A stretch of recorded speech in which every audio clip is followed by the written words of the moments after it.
అంతర్జాతీయ యోగా దినోత్సవం సందర్భంగా 10,000 నాణాలతో 10 అడుగుల యోగా చిత్రాన్ని రాష్ట్ర స్థాయి కళారత్న అవార్డు గ్రహీత రామకోటి రామరాజు అద్భుతంగా రూపొందించారు.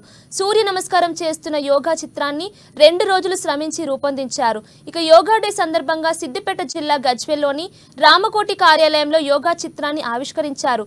యోగా అనేది ఒక గొప్ప సాధనమని, నిత్యం యోగా చేయడం వల్ల శరీరానికి, మనసుకు మానసిక ప్రశాంతత చేకూరుతుందని చెప్పారు రామరాజు.